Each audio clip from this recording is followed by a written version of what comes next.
for coming to Fascinating Fandom, the detailed demographics of UK anime fans. So, just out of curiosity, who was at the panel that I did last year on much the same topic? Okay, most of you. Okay, cool. All right.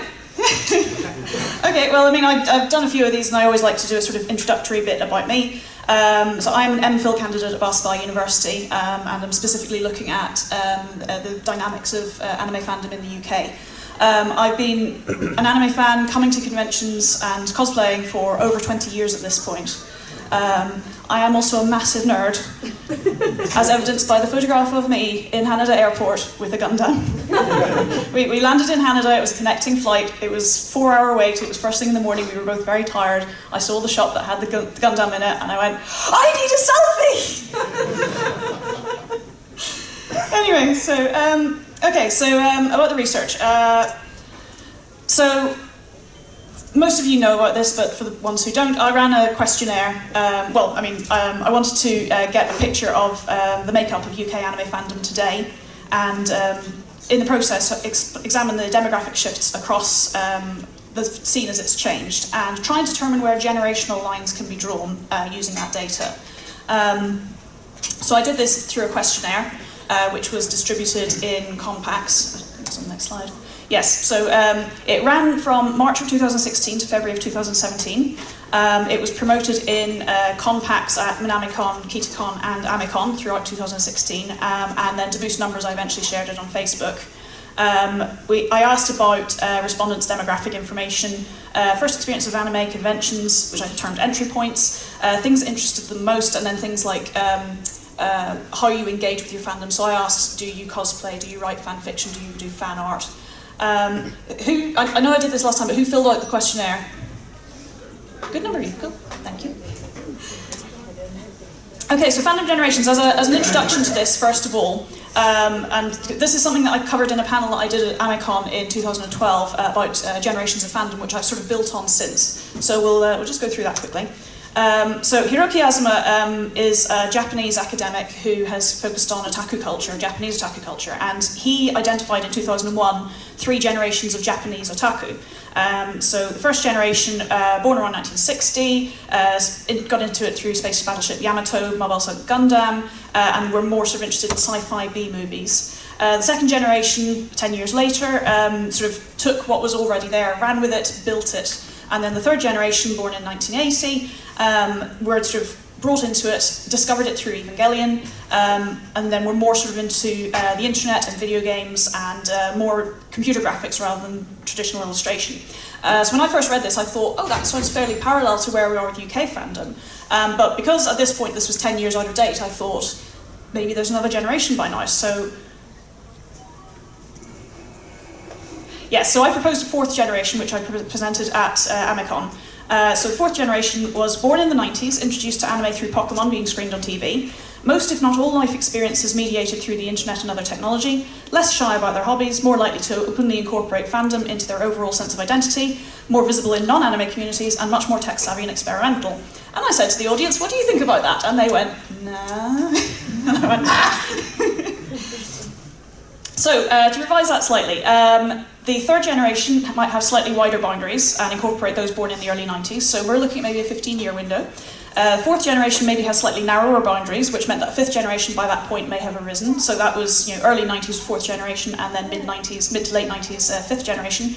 Or there was a bridging generation, which I called Generation 3.5, which incorporated things that the 3rd generation would identify with, but also had elements that were particular to the 4th.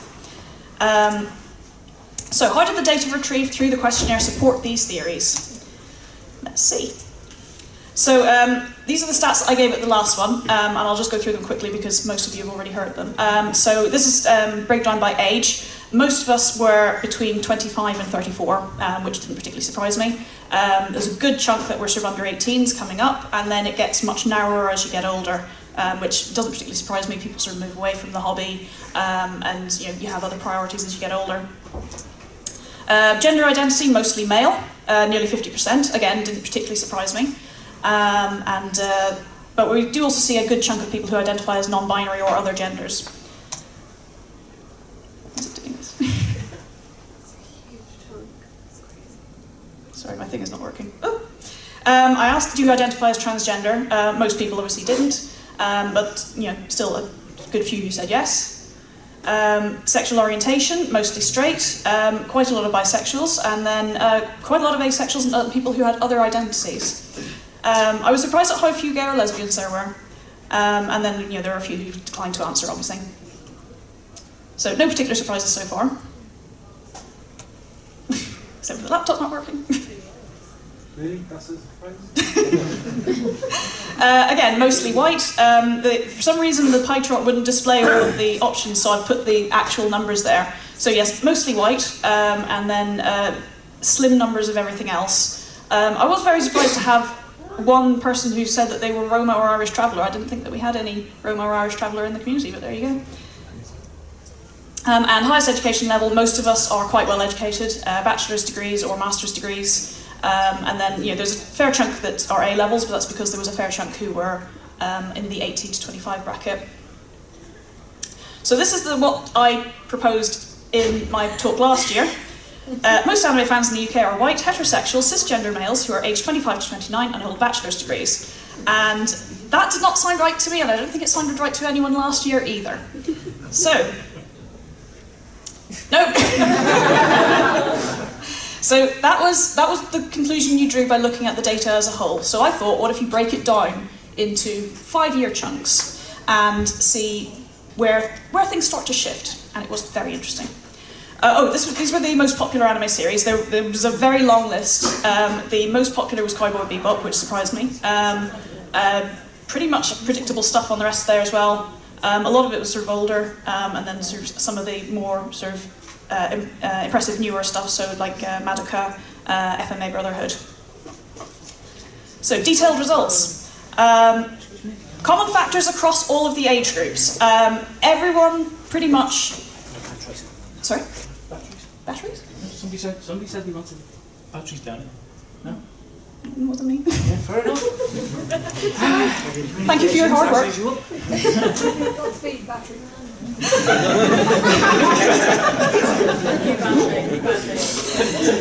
Okay, so pretty much everyone reported having seen anime on TV without actually knowing what it was as a primary introduction, along with the involvement of friends and or family. That latter one surprised me because there is this stereotype about us being insular and not really engaging with people, but most of us discovered it through other people, and the fact that this con has been running for so long and there are so many fan groups now and friendships and things that sprawl across. I look at people on my friends list and I go, oh, how do they know them, kind of thing. We are actually more social than we think. All age groups cited an enjoyment of anime style storytelling, characterization, art style, versatility of the medium and the variety of subject matter. And then because I asked what other Japanese things are you interested in, food and drink and Japanese history consistently cited as the main side interest. I can't blame you for loving Japanese food and drink. Japanese food's great. I asked about favourite movies. I haven't sort of covered that in this because I didn't think I'd have time to, but I mean, consistently everyone loves Studio Ghibli. Who is surprised? Okay, so these are the age groups now. So the 50+ group, I only had 4 respondents. 75%, so yeah, basically 3 of them were men and 1 woman. Everyone cisgender, mostly white, completely straight, and very evenly represented in the education. So yeah, again, it's a balance between seeing anime on TV and being introduced by friends and family, and then anime screenings. And then I don't know why someone just said other for their introductory point. I did look through my notes to see if I had had a record of what exactly they had said, but they didn't. But yeah, so Akira, Castle of Cagliostro, and Marine Boy. So older titles, the sorts of things that an older fan would have been introduced through. Their top. This was meant to be top 10, but because there were sort of similar number of votes for a lot of them, I think this is 12. So Ghost in the Shell is at the top there, Standalone Complex. And again, it's a sort of lot of older series. What's the most recent one on there, do I think? The Eccentric Family. Polar Air Cafe is relatively new. I don't actually know what this eccentric family is. It's a family of Tanuki living in Kyoto. Season 1 is great, season 2 is bold. As tends to be the case. It came out about three years ago, Okay. season, and season 2 was tail end to 2017. Okay, so I mean, mostly older things and then a couple of newer things. Mostly interested in food, history. Cultural differences was something that a few people cited. It's just a general sort of, we're quite interested in the way that Japanese society works in a way that's different to how things work in the West. But for the most part, yeah, food and history. 45 to 49-year-olds.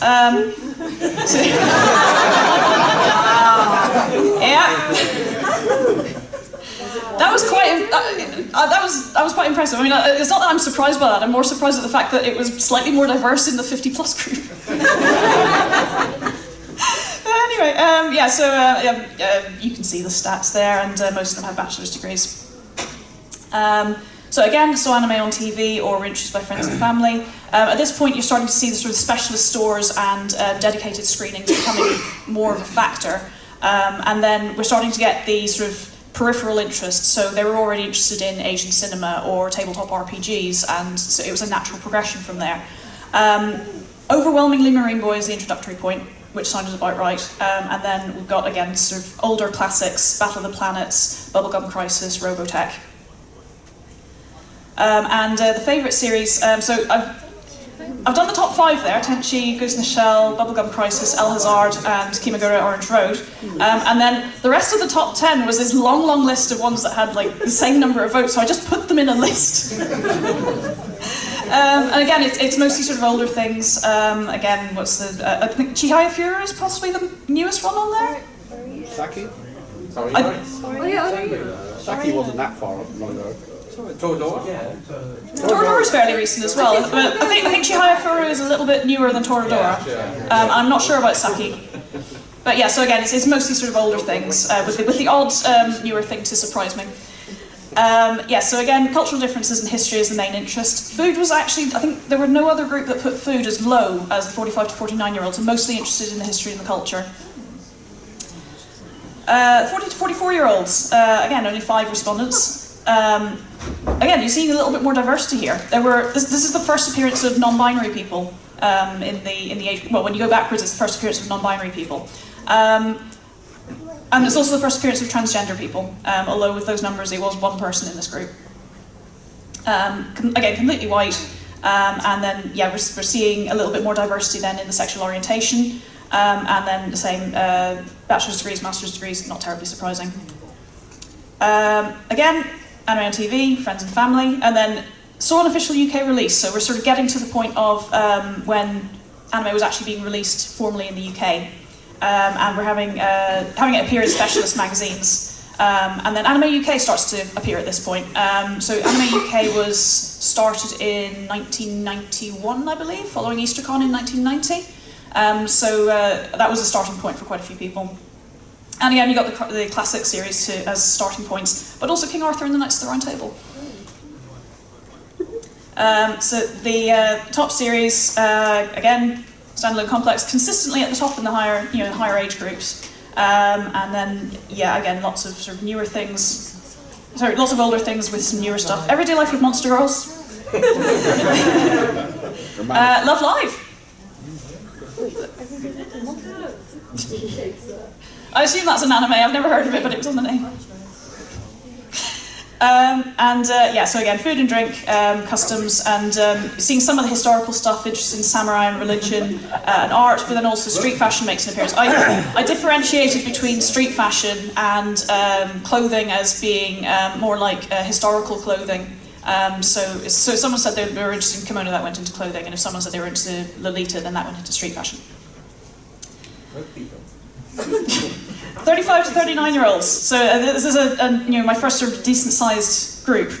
So again, mostly male, completely cis, or well, completely not transgender. I differentiated non-transgender from cisgender because non-binary people. And again, overwhelmingly white. I think the 6.67 possibly was 1 person, and overwhelmingly straight. Oh, that can't be right.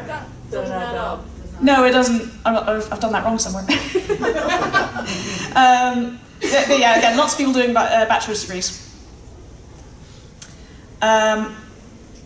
So at this point, we're starting to see university clubs coming into the picture, and this I'm going to reveal my age. This is my age group. And yeah, so when I first went to university, it was sort of university clubs were becoming a thing.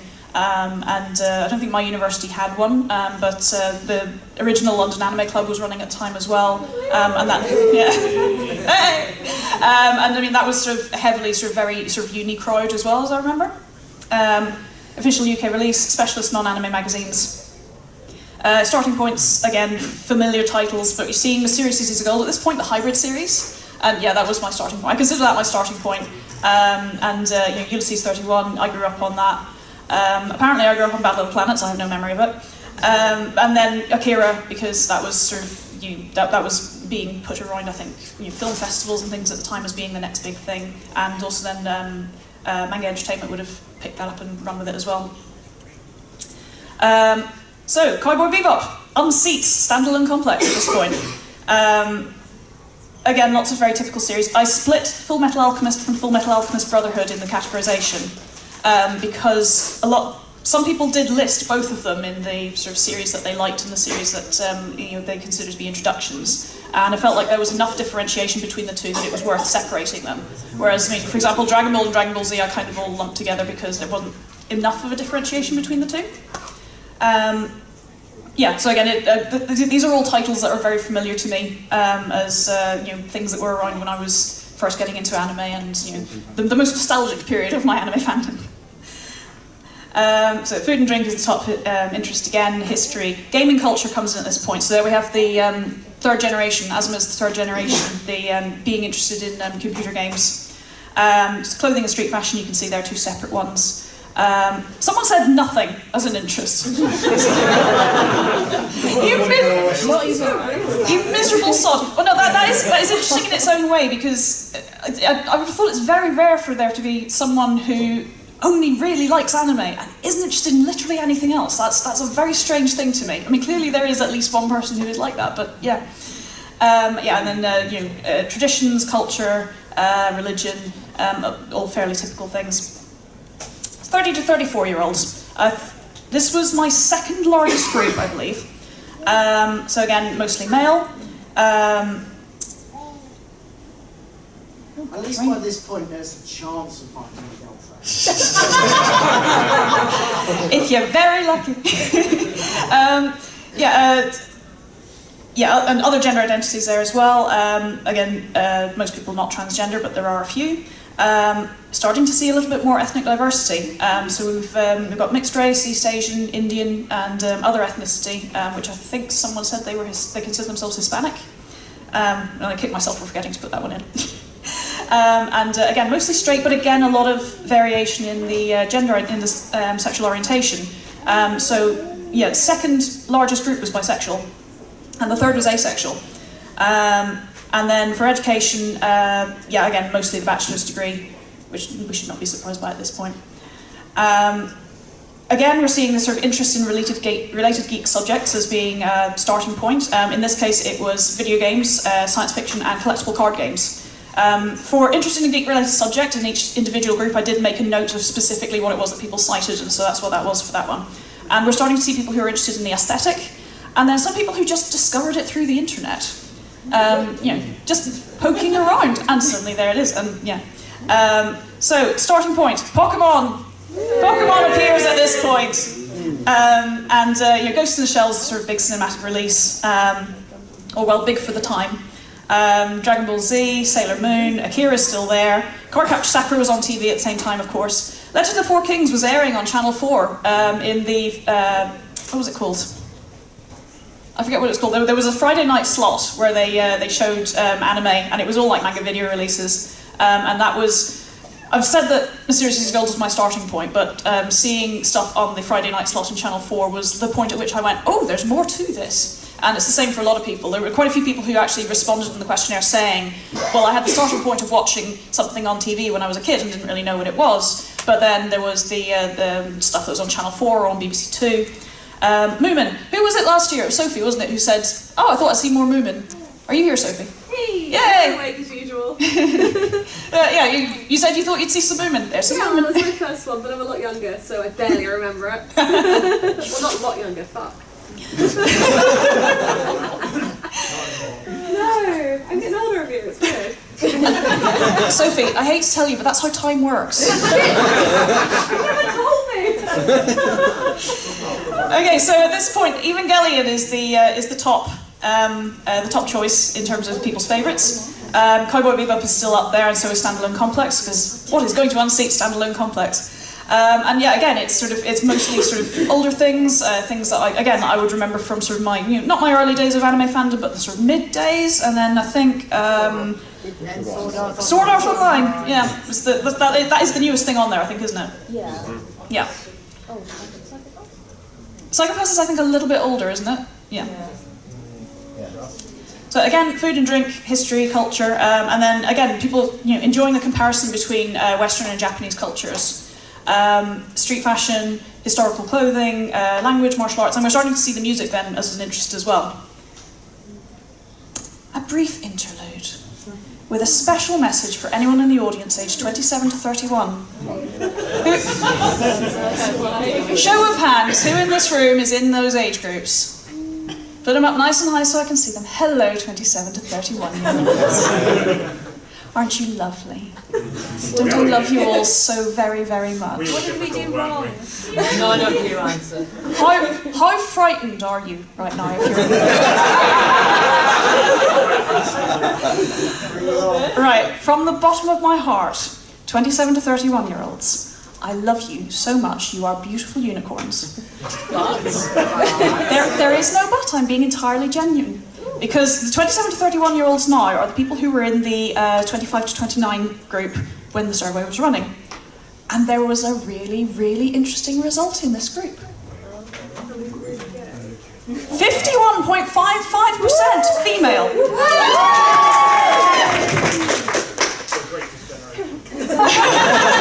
The greatest generation. There was also significantly more ethnic diversity among this group. And still, half straight, but quite a lot of people who identified with other sexual orientations. So I read that and I was absolutely delighted. I thought that's wonderful. That's wonderful because I will tell you a story from my first or second con. My first con was in 1997 and second was in 1998. My mother had to accompany me to both of these because I wasn't quite old enough to be there unattended. But she said to me at some point, we had the "I'm not too sure about this thing that you're into" discussion. Because she had been to the first, the only two Shininkais, and she said to me, "I'm a little bit concerned about this. There seem to be an awful lot of strange men there." And it was true, I can't really dispute it. My first Shininkai, I was standing in reception, just taking it all in, and this guy came up and he loomed over me and went, "Hello." And I was like, "Hello," and he goes, "You don't see many girls at these." And I was like, "Yes, I noticed. I just need to go over here now." So, I got to this, I saw the stats, and I went, that's phenomenal, because I had noticed that there was a much more even split between men and women, male, female, at cons, and I was noticing people who were not presenting clearly for one or the other, and who were sort of openly identifying as non-binary or other genders. I thought that was absolutely wonderful when I saw that, and so, genuinely, 27 to 31-year-olds in the room, you are beautiful. And I love you all, and I think you should all give yourselves a round of applause.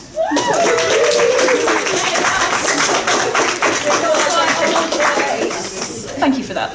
And they're all working towards my retirement. So education-wise, again, not too many surprises, mostly bachelor's degrees and quite a few master's degrees. So there's not much else to say about that. Again, mostly not transgender, but yes, again, that's quite a large chunk, 5.15% who do identify as transgender. Compared to the national average, Yeah, because I don't think that at the moment the census details take whether you identify as transgender, so there's no way of actually telling what how it compares. Because I remember, Joe, you asking about this last year, and I did sort of look into it.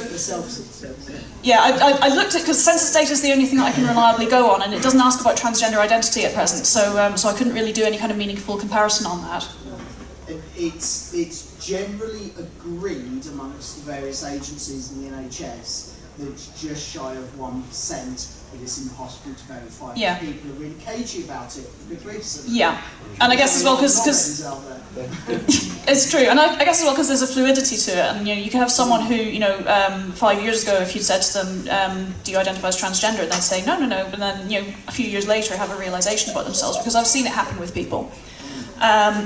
So in terms of introductory points, again, the internet is a big factor here, as are college and university. I don't think people specified that it was college and university clubs. It was possibly even, hearing about it at college or university through something else.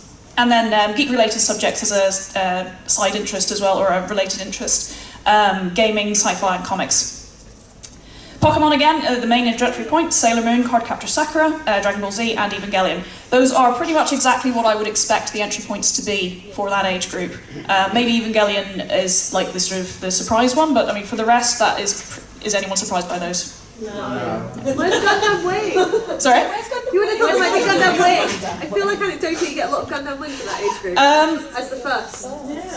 Gundam Wing was possibly a little bit lower down on the list. I can check the data and see where that came, because I should have a note of that somewhere. But yeah, but I mean, if you look at the numbers are quite small, and it was even with looking at the overall list, I mean, I think the Cowboy Bebop was #1 overall, and it was something like 3-point-something%. Which doesn't sound very impressive, and it was literally like, the people were listing things and it was like single vote, single vote, single vote, and so it all sort of broke down that way.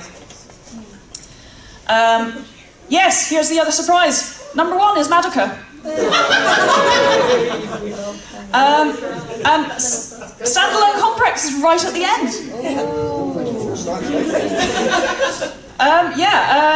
Dragon Ball Z is not terribly surprising. Cowboy Bebop is still holding up there, so is Evangelion, and Cardcaptor Sakura, again, this is the starting point for people.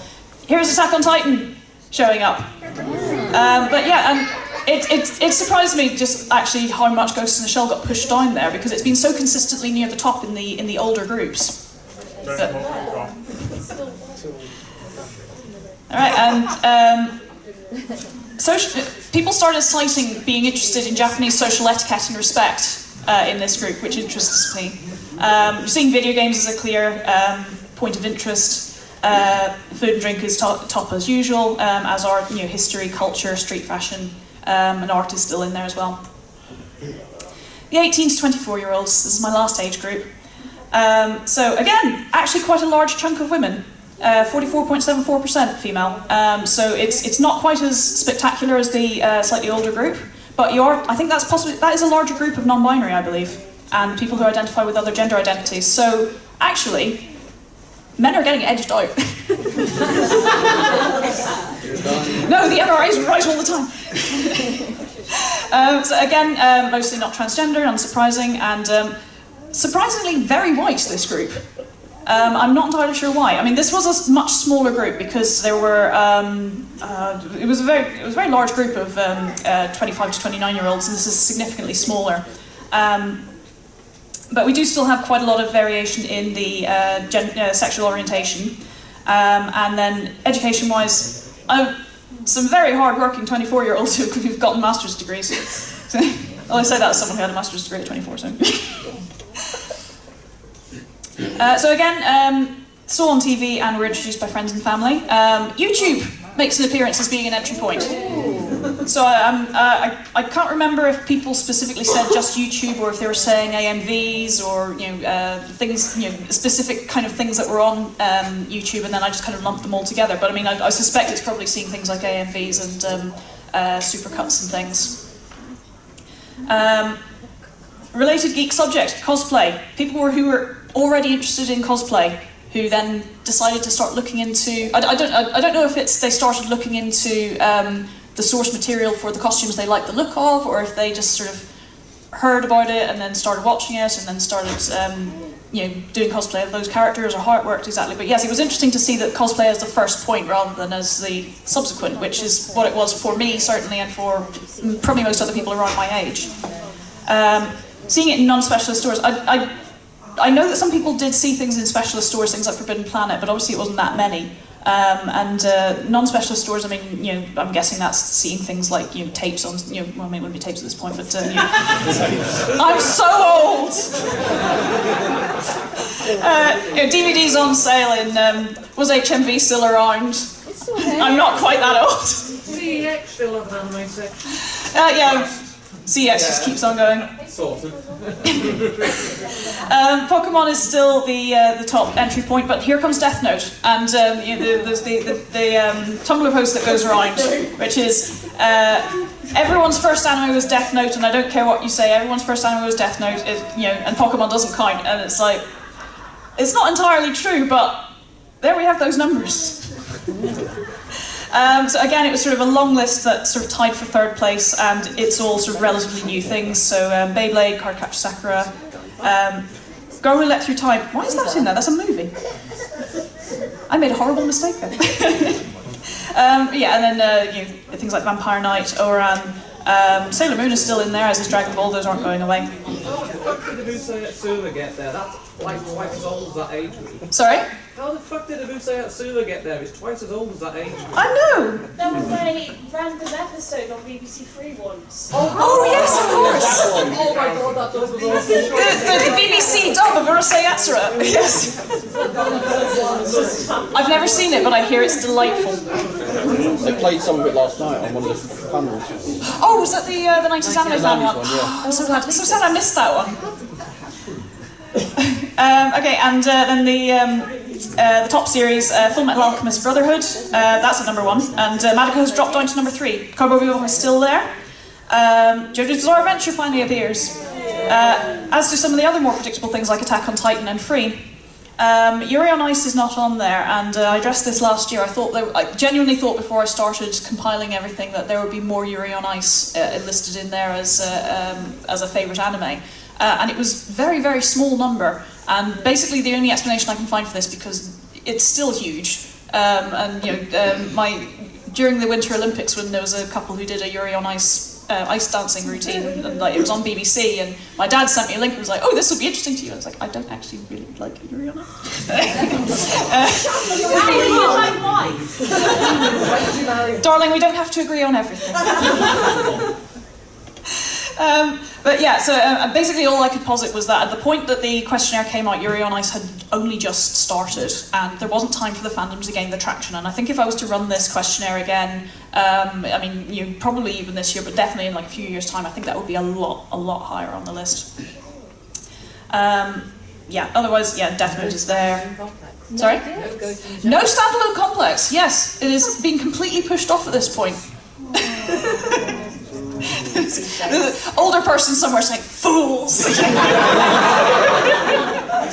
off my lawn! Kids today, you don't know. It wasn't on any streaming service, and I'm not sure if it would appeared in shops if they're particularly formative. That is true, yeah. But by that point it was, because it was coming out on DVD. So the second series of Standalone Complex was coming out on DVD when I was working on SFX, and so by that point, I just don't think they had the opportunity to watch it. Yeah. They would love it if they did.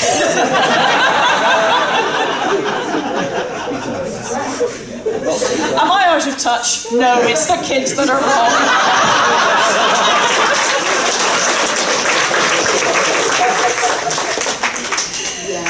Okay, and this group had a much wider selection of side interests, other things that interested them about Japan.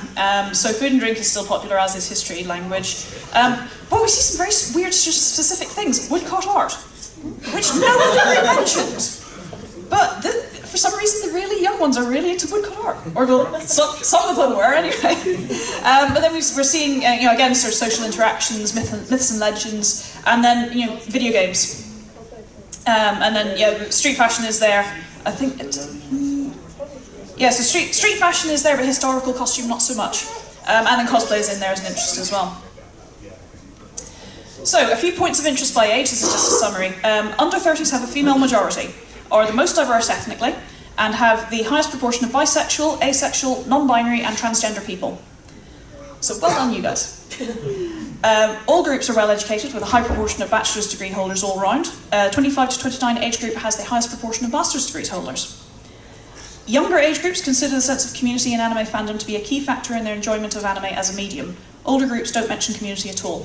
One question I did ask was, what do you like about anime and anime fandom? And this was where, I mean, this is something, again, I just didn't think I'd have time to go through it, but I mean, it was noteworthy that the younger ones said, it's a community thing, it's a, it's a social thing, it's about, spending time with my friends and cosplaying with them in group and sharing series with each other and, and engaging in that way. Whereas, and again, to go back to the stereotype of it being a fairly insular experience, and I mean, I've told this before, I grew up in this tiny little town in Northern Ireland, which mysteriously has a comics festival now. But it was a very solitary thing for me because I didn't know anyone else. I didn't even know anyone else who was all that into things like sci-fi and fantasy, and so being into anime was a very unusual thing. And I really didn't know anyone else who was into it. And obtaining anime was difficult for me because I had to travel up to Belfast to see what they had randomly in the Virgin Megastore. I'm so old. And yeah, so it was a solitary thing for me, and it was a lonely thing for me, and the discovery that there were conventions was a mind-blowing thing for me, because then suddenly I could see people. But seeing people who I knew and who were also into it and engaging with my fans was like a one or two time a year thing. I think it was actually just once a year if I was very lucky. So yeah, it was. It's certainly now, I would say, I enjoy the sense of community, and being as I am an academic who focuses on fan studies, there is so much that I enjoy about coming to conventions and seeing people and seeing what they're doing and seeing how they're engaging with things and seeing people cosplay and what are the new things that people are interested in. It's all fascinating for me and it's great, but certainly in my formative years it was not a social thing for me so much. So it's interesting how that has changed. Under 40s specifically enjoy the otherness of anime compared to Western entertainment media.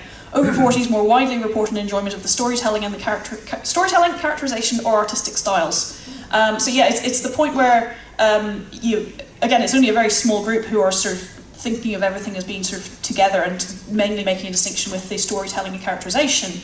The younger ones who are just sort of outright saying, no, I like it because it's so different to anything else. All groups have related geek interests, but there are shifts from one group to the next. Under 30s cite video games, 30 to 40-year-olds name comics and collectible card games, over 40s name tabletop RPGs and sci-fi in general. So I mean, if we think back to the side interests that Azuma listed, with the first generation being mostly interested in things like sci-fi and B-movies, I think he said, and then the younger ones being more into technology and computer games and digital illustration. So we see that parallel there as well. Entry points. Over 45 cite Marine Boy as their main entry point. That's not terribly surprising. I believe it was on TV. 35 to 44s list early manga entertainment releases like Akira, or 80s hybrid cartoons like Mysterious Cities of Gold, Robotech, Battle of the Planets. 30 to 34s cite a combination of kids' TV, Pokemon, Cardcaptor Sakura, and late night screenings on BBC 2 or Channel 4. Late license is what it was called. So yes, Akira, Legend of the Four Kings. Some other things that were on the late license were Fist of the North Star, yes, Cyber City, Tokyo Babylon, Doom Megalopolis is another one. I was trying to remember that one because it was really good. Sorry? Sorry? Godzilla and the Monster Movies. Oh. Yes. Come back from the pub at 20 past 11.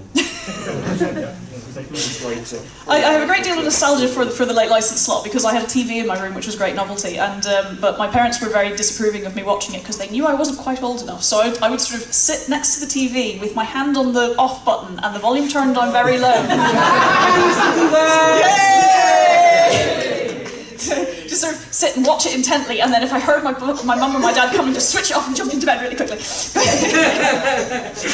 They totally didn't know you had done it. Yeah, they never knew. My mum totally did, but I just like straight up denied it to her face when she asked me, and she just gave me this look and never said anything about it again. For under 35-year-olds, Pokemon is the main entry point. Not surprising. Pokemon was huge. Again, it's a thing I've commented on several times, that the year that Pokemon aired on UK TV, the first Minamicon after Pokemon came out, I was sat in the foyer, I believe this was about Minami 9. I was sat in the foyer down, chatting to a few people, and I just looked down at the people who were lining up for registration, and I just thought, there are so many young people and there are so many girls here this year, that's incredible. All groups included the caveat that they didn't know what they were watching, and many offered secondary points based on when they became aware of anime. So like I say, my entry point was Mysteries of Gold, Ulysses 31. But then I had another entry point when I was a bit older, and I was reading actually Games Magazine, and they had some reviews of the new manga video releases, and it was, one of the ones that was released was Battle Angel Alita, and they had a picture. It wasn't even like a still from the thing, it was just a piece of art. And I just looked at it and I went, that looks like what I used to watch when I was younger, that's really interesting. And it just kind of all snowballed from there. And then I discovered it was on Channel 4, late at night, and thus began the worst addiction of my life.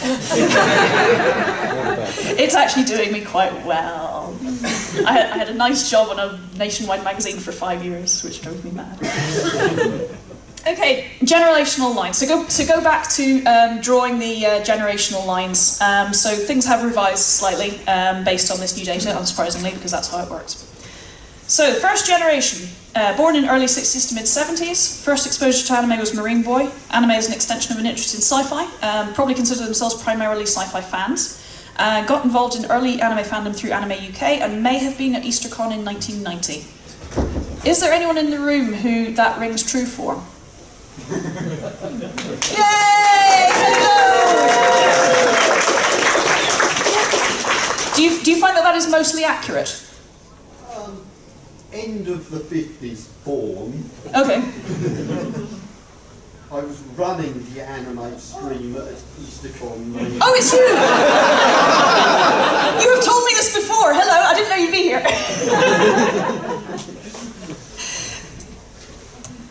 Second generation, born mid-70s to early 80s. First exposure to anime through hybrid cartoons like Battle of the Planets, Mysterious Cities of Gold, Ulysses 31.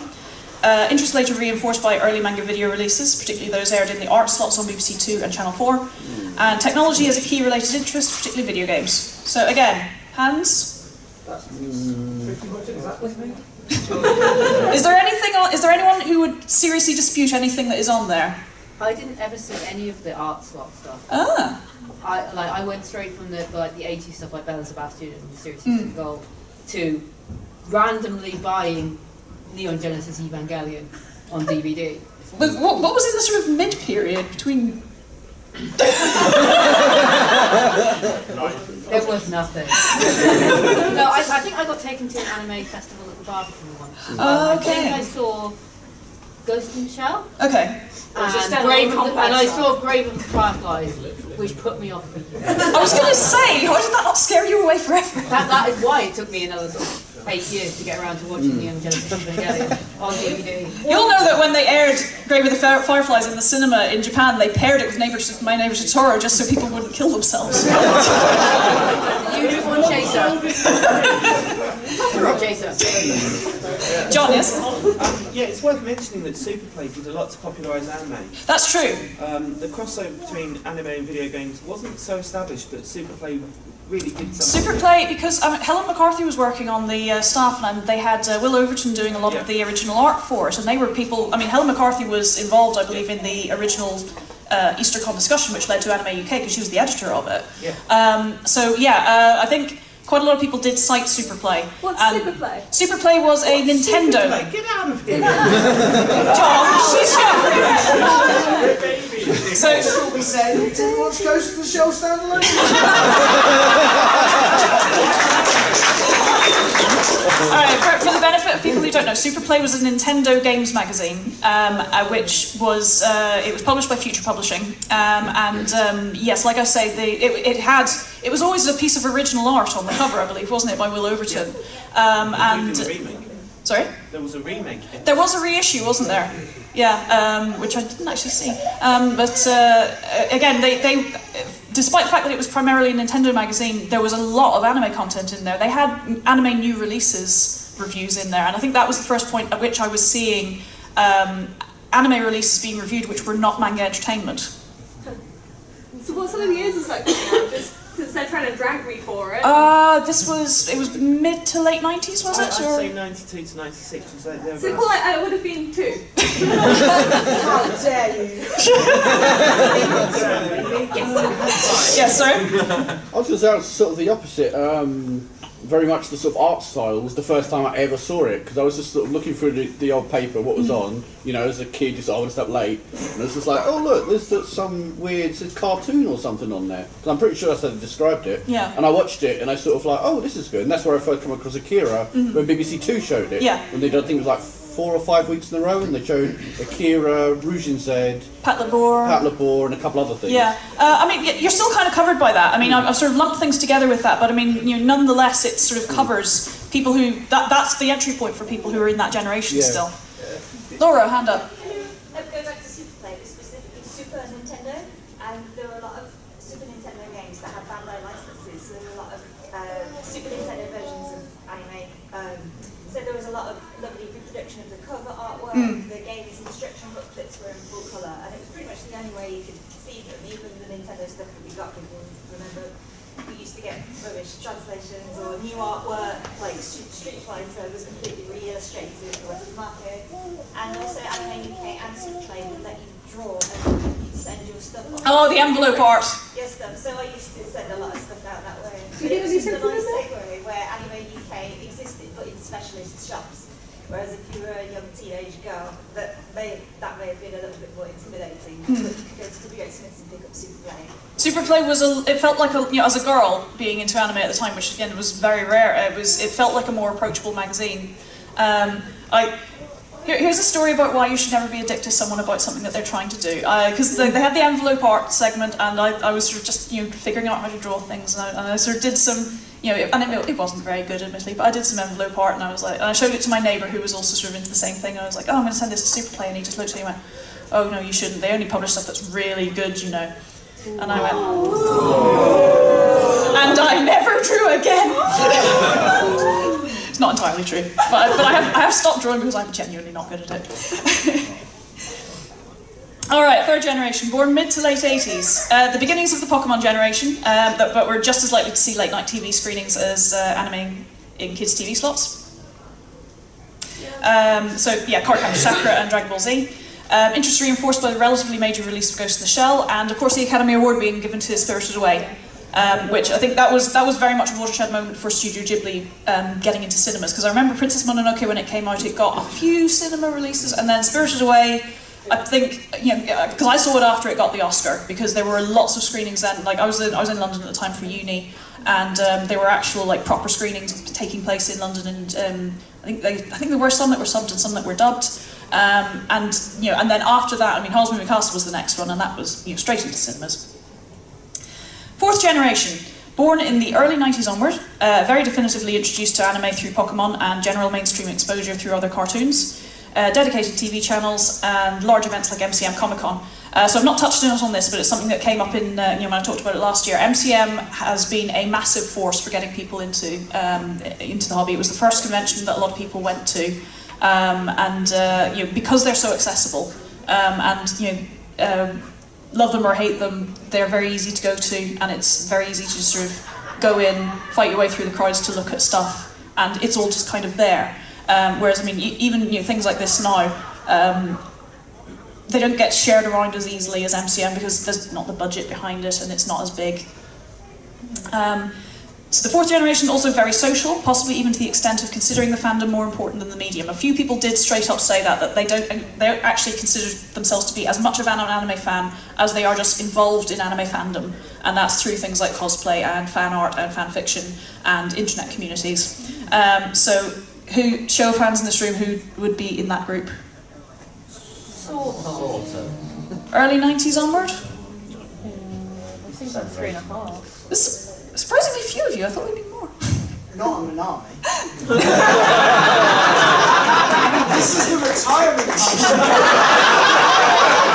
Which is ironic because it's the only one that doesn't insist on being over 18 to get here. Yeah, well, that's because we're old enough to have kids. Yes, so that is obviously the next thing which I've not covered here, but we are starting to see now people who have been fans and coming to conventions for a long time have now, I don't want to say grown up, but they've gotten married, they've started having children of their own, and they've started bringing them to this. And just for that, Jenna, I'm going to pick on you a little bit. No! Jenna, how old is Evie? 4. She's 4, and what is she into? Pokemon. Pokemon. Very nice. She's into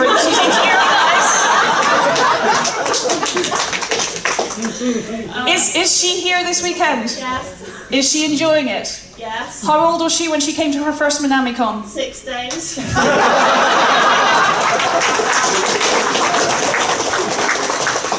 Yeah, we are getting older. We are breeding, and we are breeding a new generation. So and it's as distinct from the generations as I've divided them, which is more about social shifts.